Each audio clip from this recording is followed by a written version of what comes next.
우리 이어서 한번 봅시다. 네. 자, 지금 우리가 하는 게 공공요금을 설정하는데 한계 비용 가격 설정이 뭐라고요? 이게 규모의 경제라는 자연 독점하고 맞물리게 되면 딜레마가 생깁니다. 그래서 얘는 효율적이지만 이렇게 자연 독점과 하게 되면 손실이 발생하게 된단 말이지. 그래서 요거를 좀 해결하려고 하는, 말 그대로 여기서는 진짜 차선책이 되는 거야. 그래서 차선책이 뭐가 있을까? 네, 요거를 지금 살펴보고 있습니다.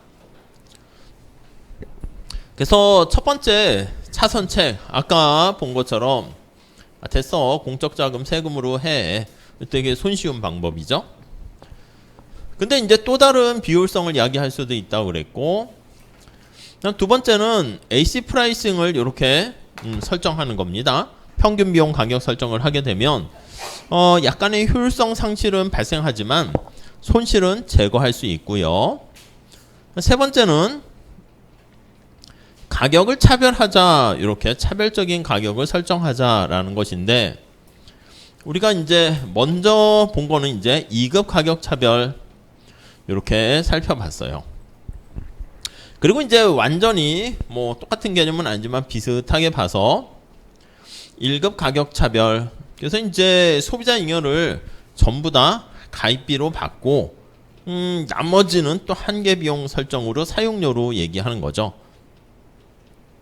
그래서 가입비와 사용요금 이렇게 해서 소비자 잉여를 제로로까지 만들 수가 있습니다.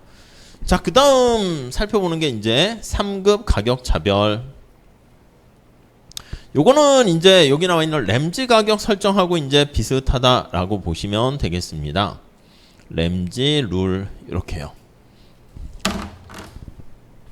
자, 램지라는 학자는요, 뭐라고 얘기를 했냐면 3급 가격 차별이 그거지, 시장을 뭐 두 개로 나누거나 여러 개로 나눠서 탄력성을 보고 탄력성이 낮은 사람한테는 그 사람이 힘이 약한 거니까 높은 가격을 부과하자. 그래서 역탄력성 법칙과 비슷하다 이렇게 보시면 되겠어요. 뭐 아이디어는 간단해요. 탄력성이 낮은 사람한테 높은 가격을 부과한다. 그러니까 뭐 이런 거야. 여기 보시면 이제 목표가 있습니다. 램지 가격 설정 같은 요거는 여기 보시면 일정한 재정 수입을 달성한다라는 게 우선 전제로 깔려 있어야 되는 거야. 그래서 손실을 보면 안 되고, 그래서 조건, 전제 조건이 이렇게 목적식과 제약식 이렇게 쓸 수 있어요. 제약 조건은 바로 뭐냐면 일정한 재정 수입을 달성해야 되는 거야. 재정 수입 이렇게. 네, 요게 이제 목표야. 근데 이제 제약 조건, 목표는 뭐냐면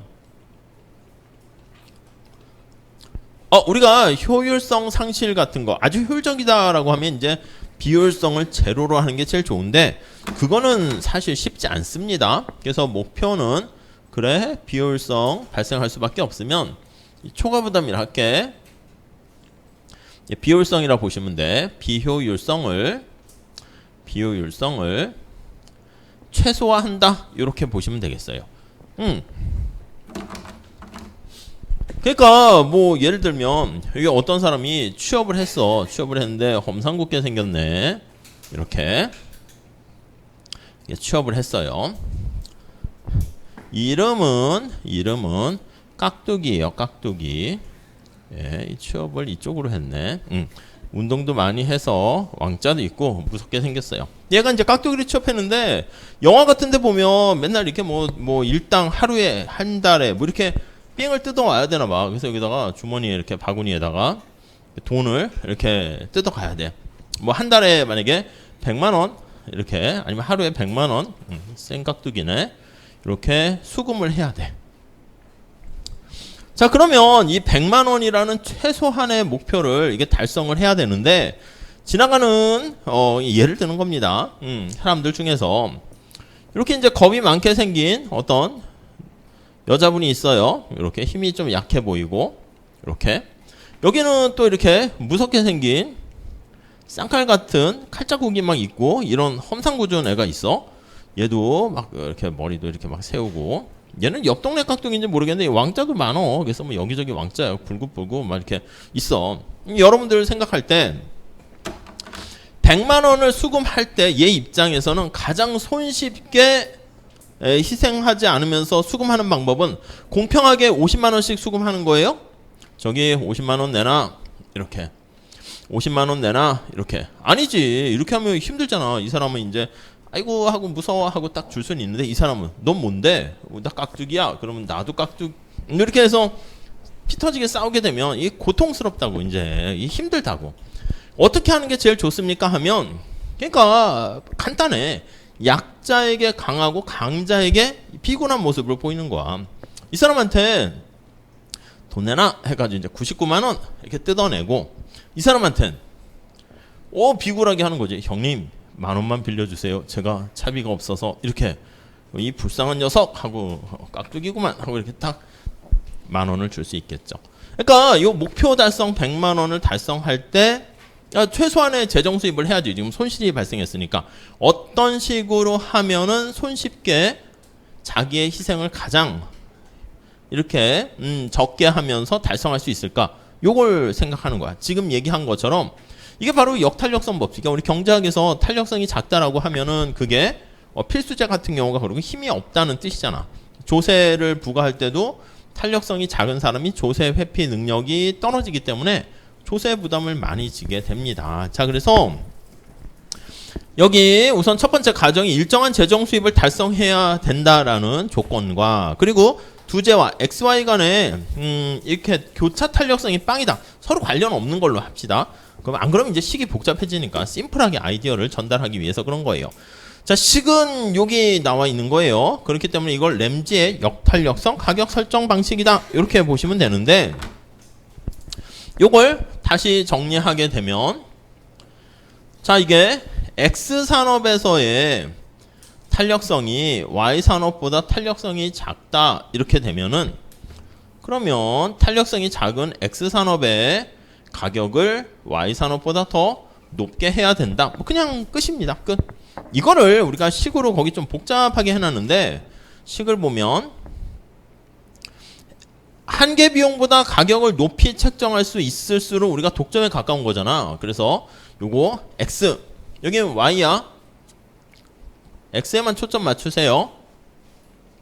그러면 탄력성이 여기는 이제 Y야. 그리고 X의 가격 탄력성 이렇게 해요. 자, 그래서 거기 보시면 첫 번째 동그라미 1번 보세요. 가격과 한계 비용 사이에 이거지. 가격과 한계 비용 사이에 클수록 이제 독점력이 세지는 것처럼 가격을 높이 부과하는 건데 그거의 비율 그러니까 PX로 나눈 거죠. 이게 우리 지난번에 봤던 그 러너라는 학자 이름을 따서 러너의 마진율 이렇게도 얘기합니다. 그래서 러너의 마진율이 X를 보면 탄력성이 X가 작을수록 이쪽이 작으니까 이쪽이 올라가잖아. 그러니까 당연히 이쪽이 커져야 되는 거지. 이게 커지려면은 PX가 MC보다 더 높으면 높아질수록 커지게 되는 걸 알 수 있습니다. 그래서 여기 보시면 한계 비용 가격 설정 포기해. 왜냐면 한계 비용 가격 설정이 가장 효율적이라고 그랬잖아. 근데 이렇게 하면 좋긴 한데 손실이 발생하는 거니까 어느 정도 손실을 메꾸기 위한 재정 수입을 달성한다는 조건 하에서 여기 보시면 P가 MC보다 살짝 높게 설정하게 되면 이게 최선은 아니지만 그래도 차선책이다. 이 차선의 이론에 할 때 그게 아니라 진짜 말 그대로 차선책, 세컨 베스트다. 이렇게 보시면 되겠습니다. 뭐 그 정도 봐주시죠.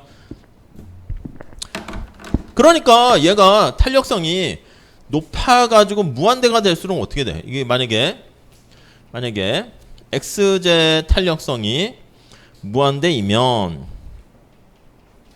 무한대면 이게 빵이 되는 거잖아. 빵이 되려면 여기가 빵이 돼야 되니까 P는 MC랑 가깝게 거의 이렇게 되는 거 알 수가 있겠죠. 그래서 XJ의 가격 탄력성이 무한대다?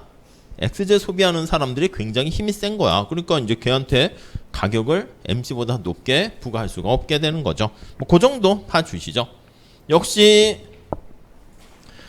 한계는 약자한테 강한 모습을 보여라 이렇게 되는 거잖아. 그러니까 분배 측면에서 문제가 될 수가 있겠다. 그 정도 보시고 필수품 같은 경우가 가격 탄력성이 작단 말이야. 거기에 높은 가격을 설정하라 이렇게 되겠죠. 그 정도 보시면 되겠습니다. 넘어갈게요. 자, 공공요금 결정의 현실적인 고려사항 이렇게 나와 있는데 뭐 그냥 내용은 그냥 가볍게 그냥 한번 보시면 되겠고, 착오주의는 별건 아니고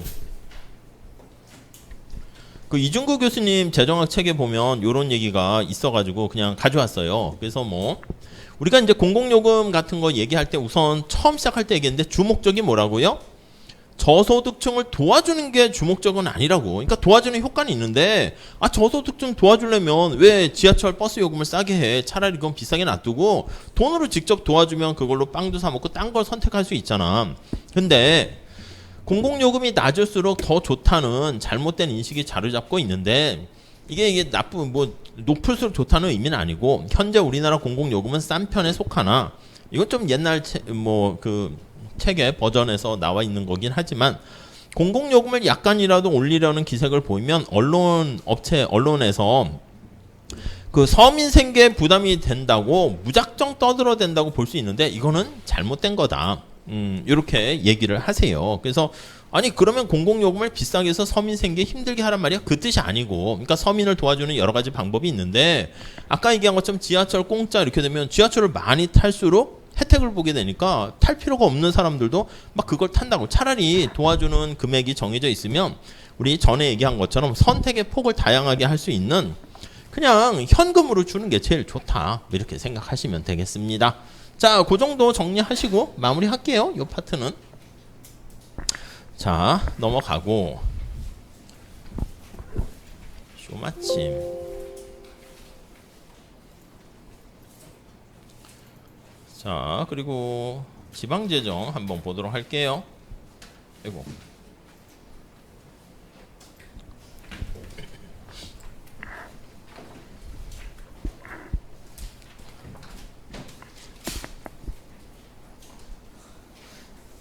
네, 여기 다 지우고.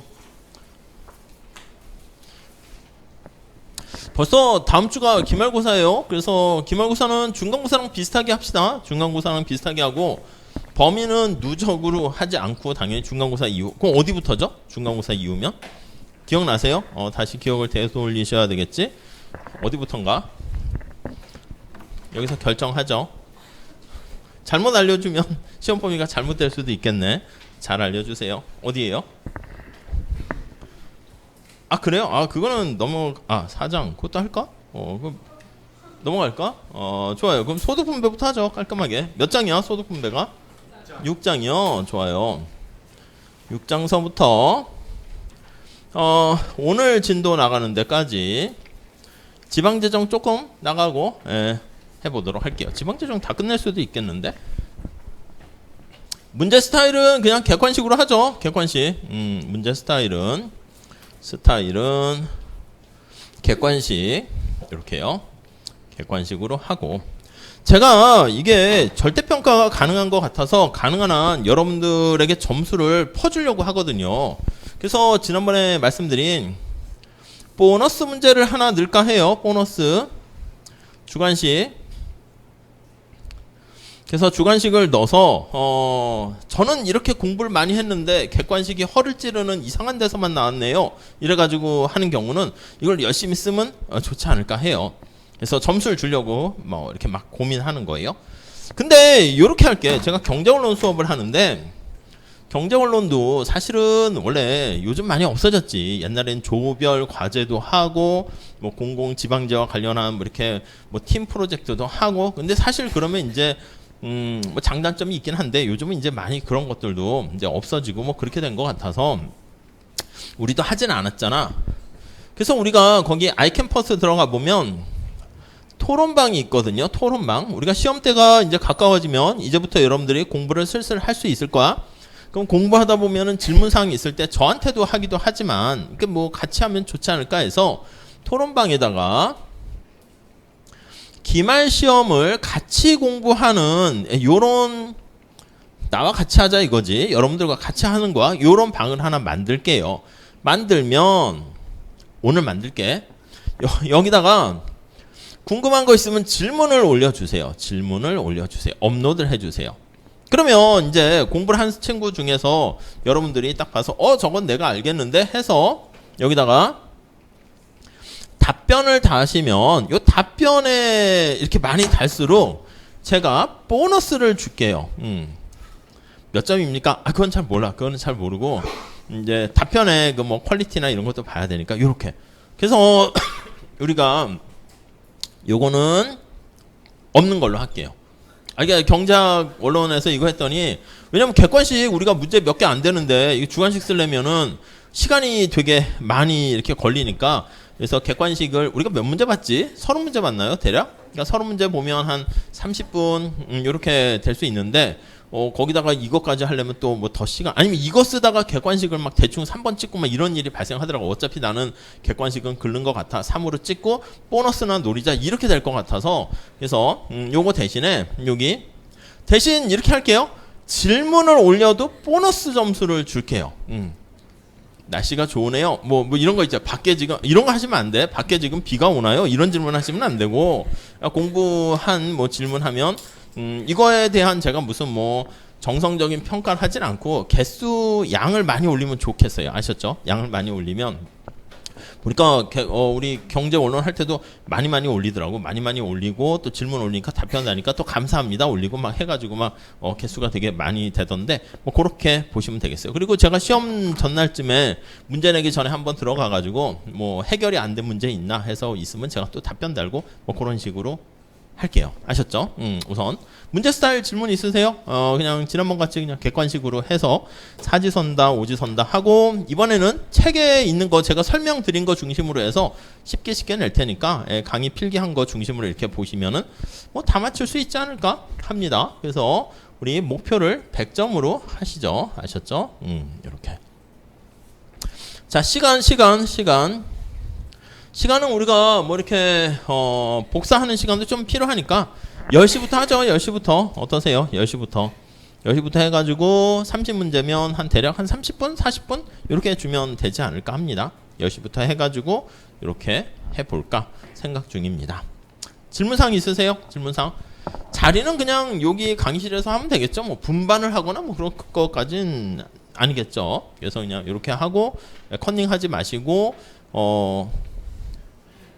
뾰족한 학점도 중요하지만 자기가 노력한 만큼 늘 그렇듯이 점수 받는 게 제일 좋아요. 여기서 뭐 객관식 한두 개 더 컨닝해서 받아봤자 나중에 길게 보면 이게 안 좋은 걸로 이렇게 되돌아오더라고요. 분매랑 같이. 그러니까 아니 뭐 공부를 해야 되는데 그리고 질문과 답변 공부를 안 해서 잘 못했다. 그럼 뭐 그냥 또 시험도 봤더니 때마침 잘 못 봤다. 그럼 그냥 뭐 둥글둥글한 학점 받으시면 되겠죠. 그리고 좀 이렇게 좀 다음은 열심히 해야지. 그런 다음 열심히 하시면 되는 거니까 그렇습니다.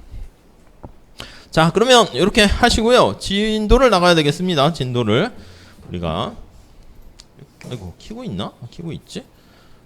뭐 이렇게 시간이 빨리 가지? 이상하네. 이거 이상하네. 벌써 18분이나 갔다고? 자, 우리 여기 보시면 지방재정 이렇게 한번 봅시다. 지방재정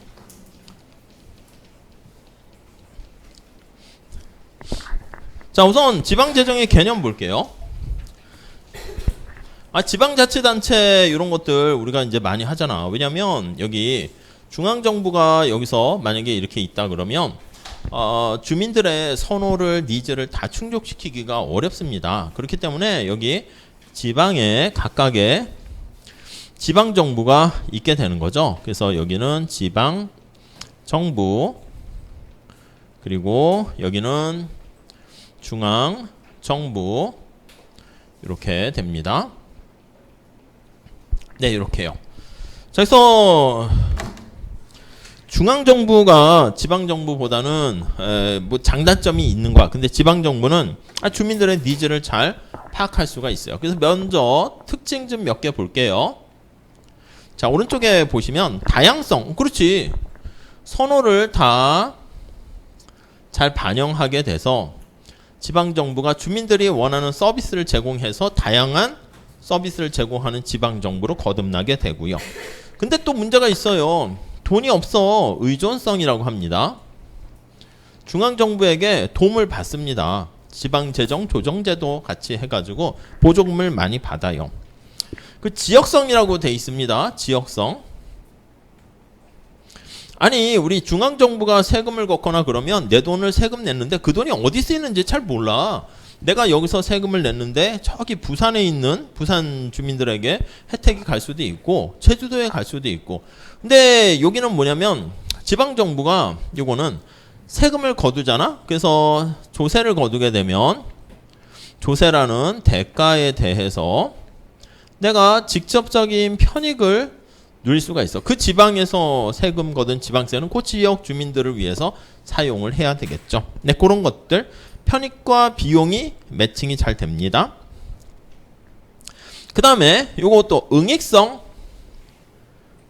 이제 응이 뭐냐면 대응한다는 겁니다. 대응. 뭐에 대응합니까? 하면 이 편익에 대응하는 거야. 저기 얘기하는 것처럼 편익에 대응하는 특성이 있습니다. 우리 나중에 세금 내는 것도 마찬가지야. 편익에 대응해서 세금 낸다. 그게 이제 조세의 응익성 이렇게 얘기하고요. 응익주의. 그리고 아니야, 야 세금은 말이야 능력 있는 사람이 세금 많이 내야 돼. 그럼 능력에 대응해서 그럼 그걸 응능주의 뭐 이렇게 얘기해요. 그러니까 좀 약간 한자식 표현인데 좀 표현하기는 그렇긴 한데 그냥 풀어 써도 되는데 그래도 교과서에는 응익성, 응능성 이렇게 표현합니다. 네, 그 정도 특성 보시고요.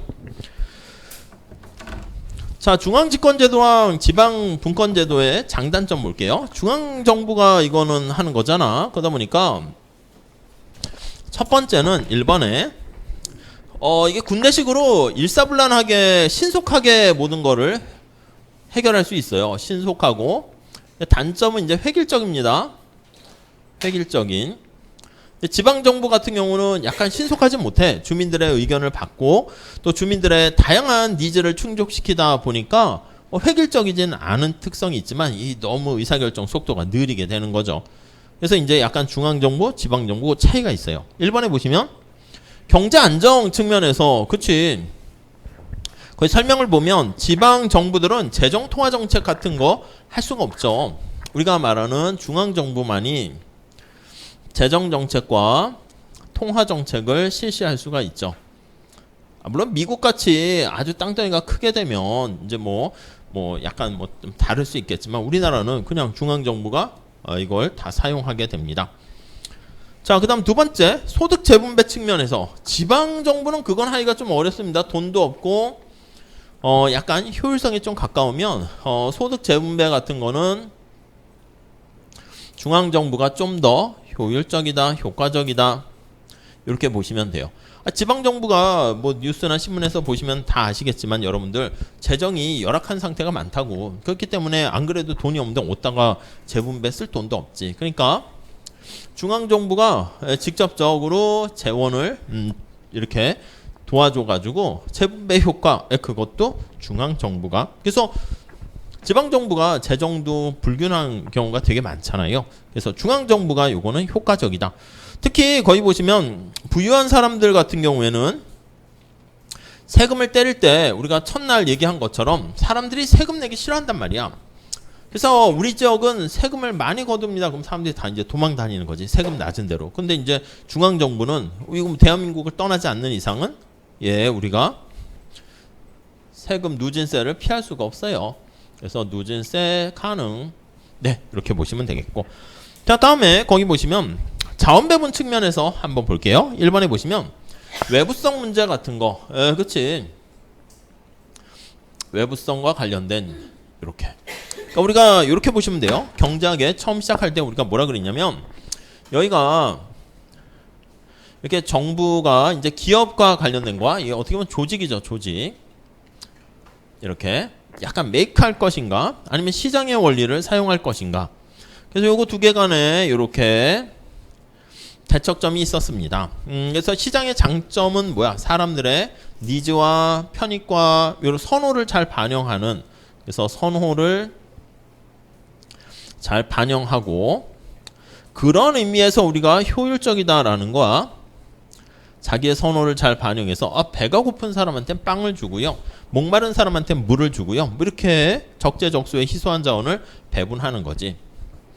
근데 여기서는 아시겠지만 효율적이지만 공평성 측면에서는 아쉬움이 있죠. 그래서 공평성 측면에서 한계 아쉬움이 있어요. 네, 이렇게요. 자, 근데 우리가 지금 보는 거는 요 정부에 대해서 정부를 위계 질서를 이렇게 나눠서요. 요거를 중앙 정부와 그리고 지방 정부로 이렇게 나눈 거예요. 그러니까 지방 정부는 스펙트럼상 이쪽에 나와 있는 시장에 좀 더 가까운 특성을 보여요. 그러니까 상대적으로 표현을 하게 되면 기업과 시장, 정부와 조직과 시장 하는 것처럼 중앙정부랑 지방정부하면 지방정부가 시장에 가깝고 특성이 중앙정부가 말 그대로 원래 정부랑 가깝다. 이렇게 생각하시면 되겠습니다. 자, 그러니까 우리가 지방정부 시장에 가까운 선호를 잘 반영하는 여기서 시장 실패가 발생하면 이거는 시장에서 해결할 수 없잖아. 그 시장 실패 대표적인 게 외부성. 그것도 뒤에 다시 얘기할 거예요. 그래서 거기 보시면 지방 정부 간의 무임승차 문제가 발생합니다. 뭐 환경오염 같은 것도 그렇지. 뭐 쓰레기나 오염물질 이렇게 매립을 했는데 그 나쁜 뭐 그런 유해물질이 옆 지방으로 이렇게 가게 되면 그게 의도하지 않았는데 바람을 타고 간 거니까 누가 컨트롤 해야 되는데 상위의 어떤 정부가 컨트롤을 해야 되는 것이죠. 다음 규모의 경제 이렇게 이것도 시장 실패 아니겠습니까? 대규모로 해야 되는데 지방자치단체가 소규모로 막 이렇게 하게 되면 어떻게 보면 동네 운동회 같은 건 유치할 수 있지만 무슨 뭐 큰 도시 아니면 엑스포나 올림픽 무슨 뭐 이런 거 유치하려면 지방정부가 담당할 수는 없겠죠. 그리고 조세징수상의 효율성 이것도 마찬가지야. 내용은 아실 수 있을 것이고요. 징수상의 효율성 이런 측면에서는 자꾸 사람들이 도망다니니까 중앙정부가 훨씬 더 낫다 이렇게 보시면 돼요. 거기 보시면 국방, 우편 같은 거야. 규모의 경제야. 국방 서비스라든가 우편이라든가 규모의 경제 효과도 있고 외부성 효과도 있고 공공재 특성을 지니는 그런 것도 있고 그런 것들은 중앙이 담당하는 게 훨씬 더 낫다 이렇게 보시면 되겠습니다. 이렇게 자, 중앙이 좀 더 우월한 경우 이렇게 봤고요. 다음에 지방분권제도의 장점 하면 지금 여기 얘기했습니다. 첫 번째 보시면 1번에 주민들의 선호를 잘 반영한다. 근데 이 선호를 잘 반영하는 그런 특성, 응익성 같은 말입니다. 이렇게 보시고 밑에 나와 있는 그거는 이따 뒤에 다시 하면 되겠고 그러니까 지방정부가 주민들과 밀착해서 주민들의 선호를 잘 파악할 수 있기 때문에 그 측면에서는 좀 더 바람직하고요. 이것도 마찬가지야. 내가 세금을 냈어. 그 세금이 어디다 쓰였는데 그거에 대한 편익을 직접적으로 자기가 느낄 수가 있습니다. 그래서 이번에 공공사업과 관련한 조세부담의 인식 그거를 느낄 수 있겠고 지방정부 사이에 또 경쟁 같은 것들이 있습니다. 요즘 아시겠지만 이게 이쪽에는 지방정부가 잘 운영이 잘 되고 살기 좋은 도시야. 여기는 좀 안 좋아. 이렇게 뭐 안 좋아. 그러면 사람들이 전부 다 살기 좋은 도시로 이주해 가려고 하지. 가끔 지방정부에 이렇게 나가는 사람과 전출하는 사람과 전입하는 사람들을 봤을 때 사람들이 많이 이사 오면 어떻게 돼? 살기 좋은 도시라는 뜻이고요. 그렇게 되면 이제 그거 이제 또 자랑인 거지. 여기는 자꾸 빠져나가게 되면 인구가 이렇게 소멸되는 상황이 됩니다. 우리나라도 이제 많은 동네가 지금 소멸될 것 같아서 빈집 이런 것들도 문제인데 빈집 같은 것도 이제 부시는데 돈이 많이 들거든. 그래서 이제 전기차로 바뀌면 주유소도 고속도로에 괜찮은 휴게소 같은 데는 괜찮지만 지방 오지에 있는 주유소 같은 경우는 이게 차 타고 가다 보면 이렇게 폐허가 된 것도 되게 많아요. 그걸 이게 약간 다시 그걸 이렇게 소멸시켜야 되는데 그것도 돈 드니까 그냥 방치해 두는 거지. 아무튼 그렇습니다. 그래서 뭐 거기 뭐 범죄나 우범지대 뭐 그런 것도 있고 등등등 하는 건데 그런 것도 문제가 될 수 있어요. 그러니까 지방 정부 간의 경쟁을 통해서 어떻게 해야 된다? 여기 나와 있는 것처럼 주민들의 니즈를 잘 충족시키는 서비스를 제공하려고 노력을 하겠죠. 자, 역할 분담을 다시 한번 볼게요. 여기 보시면 아이고 별거 아닙니다. 이 기관 위임 사무라든가 돈은 이제 하는 일은 중앙정부가 이렇게 하는 거지. 아 이거 말이야 내가 해야 되는 건데 이 주민들이 원하는 건 네가 더 잘 알잖아. 그러니까 내가 돈은 줄게. 네가 좀 알아서 좀 해. 이렇게 위임하는 경우. 그런 경우도 있고요. 내용은 한번 보시면 되겠고. 두 번째 우리는 이제 요게 좀 더 포인트인데 공공재 공급을 할 때 거기 보시면 편익의 귀속 지역에 따른 공공재 분류 이렇게 나와 있습니다. 이게 뭐냐면 별거 아니고요. 아니 뭐 생각해봐 여러분. 그 경찰 하면은 어떤 애가 서울시가 이렇게 있는데 아니 어떤 애가 좀도둑이야. 종로에서 도둑 사건이 발생했어. 그럼 종로경찰서에서 담당하는 거 아니겠습니까? 우리가 영화나 이런 거 보면 그 담당하는 그렇잖아. 종로에 불이 났으면 경찰하고요. 공공재 할 때 잠깐 한 것처럼 소방 서비스 이런 거는 약간 이게 지역 국지적인 효과가 있어서 지역 공공재를 합니다. 그렇잖아. 서울에 불 났는데 부산에서 소방차가 와요? 오는 동안 다 불 나서 다 전소되게? 그렇기 때문에 그 지역에 있는 여기서 종로에 사건이 발생하면 종로 경찰서 이렇게 되는 거죠. 그러니까 약간 이거랑 다릅니다. 국방 서비스 이런 거랑 달라. 국방은 뭐 전쟁, 미사일 이렇게 되면 국가 전체에 미치는 거니까 이렇게 외부성의 파급 효과가 전국에 걸치는 그런 공공재를요. 우리가 이거를 국가공공재 이렇게 얘기할 거고요. 이렇게 외부성의 파급 효과가 좀 이렇게 제한된 경우가 지방공공재 이렇게 보시면 되겠습니다. 이렇게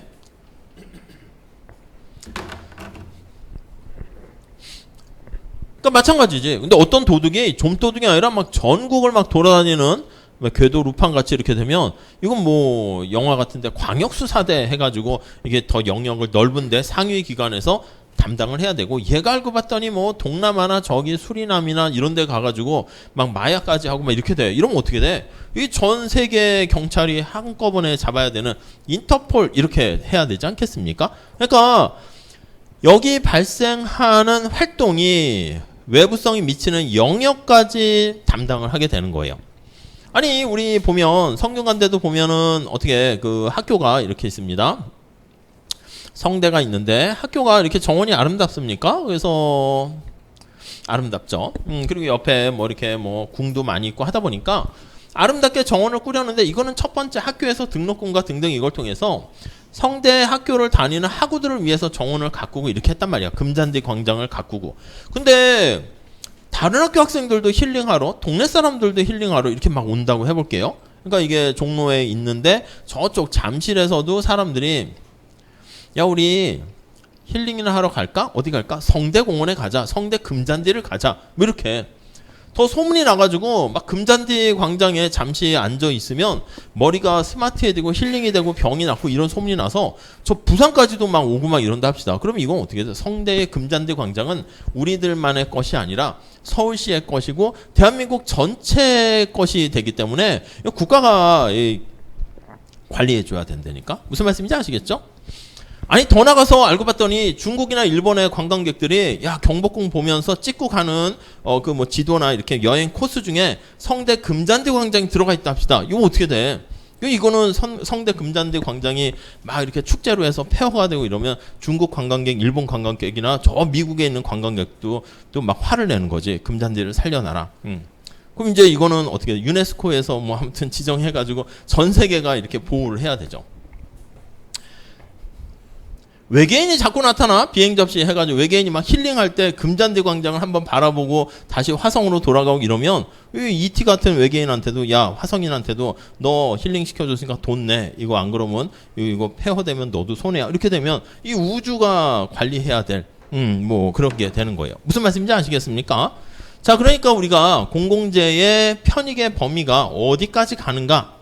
그렇게 보고 그 관할 정부가 담당해야 됩니다. 그래서 여기 보시면 앞에 국가 이렇게 되면 외부성의 효과가 전국에 미치는 거야. 그래서 국민 전체가 소비할 때 혜택을 보게 되는 국방 서비스 생각하시면 돼. 근데 지방 공공재라는 말을 씁니다. 지방 이건 뭐냐면 외부성에 파급 효과되는 미치는 영역이 말 그대로 국지적인 일부 지역에 국한되는 학교, 도로, 공원 뭐 이런 것들 보시면 되겠습니다. 경찰과 소방도 마찬가지가 되죠. 그러니까 보면 이제 약간 지방 정부가 관할하고 담당하는 게 사실 맞는 거다 이렇게 보시면 되겠습니다. 자, 공공재 공급의 원칙은 뭐 그냥 일반적인 원칙 보세요. 편익의 귀속지역 그거를 보는 거야. 자기가 돈 냈으면 자기가 혜택 보는 게 맞다 이렇게 보시면 되겠습니다. 자, 중앙집권의 장점과 지방분권의 장점 지금 말씀드렸습니다. 지방분권은 시장 메커니즘이나 선호를 잘 반영하고 경쟁을 통해서 효율성을 높일 수 있고요. 그래서 뒤에 뭐 오후의 분권화 정리 이렇게 얘기할 거예요. 티브 모형도 관련돼 있고 효율성 그 측면에서 편익과 비용의 연계가 잘 돼 있어요. 근데 이제 중앙집권 같은 경우에는 여기 앞에서 본 것처럼 어떤 경제 정책이나 소득 재분배, 특히 효율성 측면에서는 중앙정부가 더 우월할 수도 있어. 어떤 경우에 이렇게 국가공공재 같은 경우에는 거기 나와 있는 것처럼 중앙정부가 이거 외부성이 엄청 큰 공공재가 국가공공재죠. 그렇게 정리하시면 되겠습니다. 네, 그 정도 보시고. 재정연방체계는 그러니까 이거야. 오체 분권화 정리라는 것은 뭐냐면 첫 번째는 중앙이 우월하냐 지방이 우월하냐 하면은 지방정부가 훨씬 나아 이렇게 지방정부가 담당하는 게 좋다는 건데 근데 앞에 전제 조건이 있어요.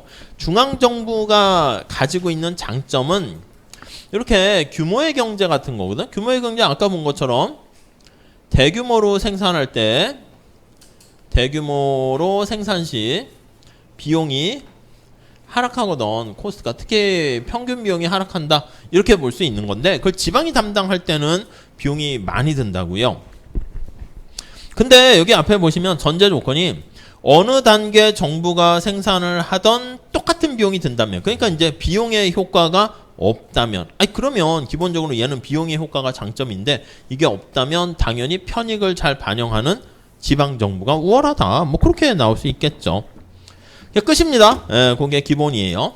그래서 효율성 측면에서는 지방정부가 담당하는 게 좋다. 이렇게 보시면 되겠고 자, 여기 보시면 비용이 똑같이 드는 거니까 간단한 그림 하나 볼게요. 자, 지방공공재를 생산하는데 비용이 이렇게 동일합니다. 근데 편익이 달라. 편익이 달라서 얘는 이 재화를 많이 좀 원해. 저는요 배고파요. 빵을 10개를 주세요. 근데 B는 이렇게 수요가 좀 작아. 대신 다른 거에 대한 수요가 클 수 있겠지. 저는요 그냥 2개만 주세요. 이렇게. 근데 그게 아니라 우리가 앞에서 본 것처럼 아니야 중앙이 담당해서 뭐 선호를 제대로 반영하지 못하면 자 12개가 있으니까 획일적으로 아닙니다. 6개씩 무조건 획일적으로 공급합니다. 이렇게 되면 어떻게 됩니까? 우리가 본 것처럼 A는 아니 10개까지는 먹어야 되는데 4개가 부족하잖아. 그래서 이만큼 더 편익이 더 얻을 수 있는데 얻지 못하는 거야. 과소 공급으로 인한 이게 사회적 후생 손실 이렇게 되고요. B는 어떻게 돼? B는 됐어. 지금 목말라 죽겠는데 물이나 주지 자꾸 빵을 막 6개씩 주면 이 자기가 또 물론 바꿀 수도 있긴 하겠지만 이걸 받게 되면 자기는 여기가 최적인데 과다하게 공급돼서 여기 보시면 어떻게 돼? 편익보다 비용이 더 큰 거니까 이만큼 또 역시 사회적 후생 손실이 발생합니다. 그렇기 때문에 중앙에서 획일적으로 담당하게 되면 저기 음영 처리 칠한 만큼 사회적 후생 손실이 발생한다. 이렇게 보시면 되겠어요. 자, 그래서 뭐 여기 규모의 경제 같은 게 없고 외부성이 없고 등등등 이렇게 했을 때요. 선호의 차이가 존재한다 그러면 분권화가 좀 더 선호를 잘 반영해서 효율적이다. 이렇게 보시면 되겠습니다. 뭐 그 정도 정리하시죠. 자, 최적 지역 규모의 논의해가지고 지금 얘기한 거야. 여기 좀 지울게요. 아니 뭐 여러분 만약에 이제 AI도 등장하고요. 뭐 인간의 기술이 발전해가지고 어떻게 뭐 인공태양이 생겨가지고 하루 종일 대낮같이 밝으면 좋을까요? 어떨까? 사실 옛날이 더 편했을 수도 있어. 옛날 하면은요, 사실은 뭐야, 이 해가 지면 다 같이 집에 가서 일 그만하고 해 뜨면 일하고 그런 거잖아. 그리고 뭐 농사를 지을 때도 내가 뭐 빨리빨리 자라나 해도 시간이 있어야 되니까 기다리는 그런 게 필요한 건데 요즘은 그게 안 된다고. 제가 봤을 때 그래서 이렇게 형광등, 전구 이런 거 만든 에디슨 때문에 우리가 더 삶이 빡세게 됐다니까. 아니 저녁에 되면 6시 이후 되면 자 다 같이 공부하지 맙시다. 공부하면 반칙입니다. 하는 사람도 있겠지. 뭐 이렇게 반딧불 모아가지고 반딧불이 모아서 막 이렇게 하는 사람인데 그거 어떻게 막어? 그거는 어쩔 수 없고 그거 좀 약간 특이한 사람이니까. 그러니까 룰이 아침에 해 뜨면 환해지면 이제 책을 봐야 되는 거니까 그렇게 하고 이럴 텐데 요즘 이 형광등이 생기니까 누가 더 열심히 하는가? 사실 또 어떻게 보면은 뭐 거기서 거기니까 엄청난 창의적인 대단한 게 아니면 그럼 이제 다 이렇게 쏟아 부으면 쏟아 부을수록 성과가 나와요. 그러니까 누가 막 24시간 공부하고 뭐 이래 버리면 뭐 다들 힘들어 가지고 지쳐 가지고 여러분들 지치시지 않으세요? 지난번에 얘기한 것처럼 초등학교 때부터 중학교, 고등학교 막 해서 대학 가면 다 끝날 줄 알았는데 대학 가도 이제 시작이야. 무슨 뭐 졸업하려면 또 뭐 하고 시험 준비하고 어디 가보세요. 취업하고 뭐 어디 뭐 예를 들면 여기 보니까 변호사 뭐 있던데 뭐 변호사 돼도 똑같아요. 그 안에서 또 치열하게 경쟁하니까 힘들어졌어. 그래서 사실은 워라밸 하는 것도 중요한데 그게 중요하지 사실 어떻게 보면. 아무튼 그래서 이렇게 합시다. 아니 그 지역이 우리나라 작으니까 근데 여기 경상도 지역의 사람들이 인공태양을 만든다고 할게요. 이렇게 주민들이 해서 인공태양을 원래 만들 때 이렇게 해서 여기 경상도만 이렇게 비추면 이 사람들이 혜택을 보게 되는 거니까 자기네들이 세금을 내고 인공태양을 만들어서 편익을 얻고 괜찮지 않습니까? 근데 문제는 뭐냐면 인공태양에 조리개를 잘못 만들어가지고 아무튼 이게 좋은 걸 할게요. 싫어하는 사람도 있겠지만 이렇게 해서 여기까지 이렇게 커버를 한다 합시다. 강원도 지역까지 이렇게 커버가 되면 이 사람들은 의도하지 않았는데 혜택을 보게 되는 거야. 그러니까 이런 문제 있잖아. 아까 얘기한 것처럼 그럼 여기 경상도 사람은 우리가 돈 내는데 혜택은 다른 사람들도 혜택을 많이 보내? 이렇게 되면은 아까 성대, 금잔디, 광장 얘기한 것처럼 이거는 강원도랑 여기 경상도가 같이 이거를 담당해야 돼. 만약에 우리 남한 지역에 다 이게 이렇게 제주도까지 다 해서 이렇게 혜택이 오면 이건 경상도만의 문제가 아니라 이 국가 중앙정부에서 직접 담당을 해야 된다. 이렇게 보시면 되겠습니다. 그래서 거기 보시면 오우츠는 뭐라 그랬냐면 수평적 이 그림을 볼게요. 이렇게 자 거기 수평쪽에 뭐야? 지역의 크기 이렇게 해놨잖아. 인구 규모 이렇게 해놨습니다. 지방정부의 크기라고 보시면 돼. 지역의 크기. 그러니까 여기 보시면 이제 지역 규모가 뭐 동 아니면 이렇게 구, 종로구, 서울시 해서 아니면 이렇게 더 크게 해가지고 뭐 대한민국 전체 국가 이렇게 있다라고 할게요. 여기다가는 편익과 비용을 같이 이렇게 놓도록 하겠습니다. 자, 그래서 만약에 뭐 이런 인공태양을 만드는데 이렇게 비용이 이렇게 됐어. 거기에는 보면은 L이라고 해서요. 그냥 비용이야, 비용. 책에서는 로스 이렇게 나와있는데 그냥 비용, 코스트. 편익이 이렇게 있다 할게요. 이렇게 편익, 베네핏, 개인이라고 이렇게 돼 있는데 그냥 편익입니다. 편익. 그럼 어디서 담당하는 게 가장 큽니까? 가장 적절합니까? 하면 아니 여기 나와 있는 총편익에서 총비용을 뺀 이 차이가 가장 커지는 게 여기 아니야? 동에서 담당하는 게 아니라 구에서 담당하는 종로구에서 담당하는 게 훨씬 바람직합니다. 그래야 외부성을 다 끄집어낸다는 것이죠. 자, 근데 아까 말씀드린 것처럼 이 편익에 대해서 금잔디 광장에 대해서 종로구만 담당할 게 아니라 그 편익이 많은 사람들이 해피해지고 해서 이렇게 올라갔다 할게. 그럼 당연히 어떻게 되겠습니까? 이거는 여기 어디가 제일 커? 여기쯤 되면 이거는 서울시에서 담당을 해야 되는 거야. 금잔디 광장은. 뭐 이해 가시죠? 그림 자체는. 자, 그래서 5천은요. 거기 현실에서 그냥 중앙정부가 담당하는 거, 지방정부가 담당하는 거 두 개만 이렇게 딱 나눠져 있는 게 아닐 수 있기 때문에 여기 되는 것처럼 머스그레이브가 최적 지역 선택 이렇게 해서요. 아이고. 네. 그래서 얼마나 어떤 규모로 생산 공급하는 게 나은가라고 하면 요거 가장 커지는 담당 정부가 담당하는 게 바람직하다. 그래서 이렇게 완벽하게 외부성을 커버할 수 있는 그런 상태를요. 우리가 거기 보시면 완전 일치 상태다 이렇게 표현합니다. 제목 전 정도만 보시면 되겠습니다. 공공재를 소비하는 사람들이 살고 있고 혜택을 보는 사람들 그거를 관할하는 지방정부가 공공재 공급에 대해서 책임을 지게 되는 게 자기가 편익 보는 사람들이 비용을 내는 거죠. 그러니까 수익자 부담의 원칙이 그대로 적용된다 보시면 되겠습니다. 자, 그래서 이게 의미가 도대체 뭔데? 의미 보시면 아까 얘기했습니다. 국가 공공재 성격을 갖는 것들의 비중이 높아지면 그러니까 국가 공공재 성격이 아까 경찰 소방이 아니라 이렇게 국방 전체 서비스 그런 거에 가까울수록 당연히 커다란 광역수사대에서 담당하는 게 훨씬 더 낫다라는 것이고 외부성의 파급 효과가 작은 지방 공공재 성격을 지닐수록 그 지방 정부가 담당하는 게 낫다. 이렇게 보시면 되겠습니다. 뭐 그 정도 정리하시면 되겠어요. 간단합니다. 그래서 뭐 더 그러니까 완전 일치가 이루어졌다라고 하면 더 이상 외부 효과가 밖으로 삐져나가지 않게 되는 거예요. 무슨 말씀인지 이해되십니까? 금잔디 광장의 혜택이 다른 지역까지 더 퍼지지 않는 그 퍼지지 않도록 하는 그 경계선까지 담당하는 정부가 하는 게 완전 일치 상태다. 그러니까 인공태양을 만들었더니 그 혜택이 경상도 지역에만 혜택이 있다? 그럼 경상도 지방정부가 담당하는 게 낫고 이게 국가 전체로 가게 되면 국가 전체가 담당하는 게 낫고 그래서 이 외부성을 다 내부화시키는 그 뜻입니다. 넘어갈게요. 자, 티브 모형 나와 있는데 이거 잠깐 쉬었다 할게요. 잠깐 쉬었다. 이 티브 모형 살짝